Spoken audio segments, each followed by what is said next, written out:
ایک بھائی نے کوشچن کیا تھا کہ یہ بلا وجہ جانور کو مارنا کیسا ہے؟ پھر ایک مثال دیتے ہیں کہ کہتے ہیں یہ سردی وغیرہ ہوتی ہے، بارش ہوتی ہے، تو کتے بیچارے وہاں پر چھپنے اپنے کے لیے آ جاتے ہیں گھر کے اندر یا کسی تھڑے وغیرہ کے نیچے، تو لوگ ان کو مارتے ہیں، پیٹتے ہیں، تو کیا حکم شرع ہوگا؟ کہ اس پر بھی کوئی سزا گناہ ہے؟ یہ بالکل ہے۔ جو مشہور واقعہ آپ یاد کریں، بخاری شریف کی روایت ہے، سرکار نے ارشاد فرمایا کہ ایک شخص سفر پہ جا رہا تھا، صحرا تھا، اس کو بڑی پیاس لگی، ایک کنواں نظر آیا، تو وہ کنویں کے اندر اترا، پانی پی کے باہر نکلا، تو ایک کتا کھڑا ہوا تھا جس کی پیاس سے زبان باہر تھی۔ تو اس نے دل میں سوچا جیسے مجھے پیاس لگی تھی اسے بھی پیاس لگی ہوگی، وہ دوبارہ کنویں میں اترا اور اس نے اپنے چمڑے کے جوتے سے پانی بھرا، اسے منہ میں پکڑا، یہ نبی کریم فرماتا ہے منہ میں پکڑا، اور دوبارہ کنویں سے باہر نکل کے کتے کو پانی پلایا،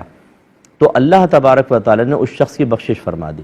تو صحابہ کرام نے پوچھا رسول اللہ کیا جانوروں کے ساتھ نیک سلوک میں بھی اجر ہے؟ سرکار نے فرمایا ہاں، ہر تر جگر میں اجر ہے، یعنی جو بھی جاندار ہو اس کے ساتھ اچھا سلوک کرو گے تو تمہیں اجر ملے گا۔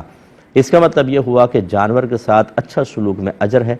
تو برے سلوک میں لازم بات ہے کہ عذاب ہے۔ بلی والا واقعہ یاد کریں، ایک عورت نے بلی کو باندھ کے رکھا، نہ کھانا دیا نہ چھوڑا کہ وہ چوہے وغیرہ کھا کر اپنے پیٹ بھر لیتی۔ نبی کریم نے فرمایا میں نے اس کو جہنم میں عذاب میں دیکھا کہ اللہ نے بلی کو اس پر مسلط کر دیا اور وہ اس کو نوچ رہی ہے اپنے ناخنوں سے، اور یہ اللہ نے اس کو، اب یہ یقیناً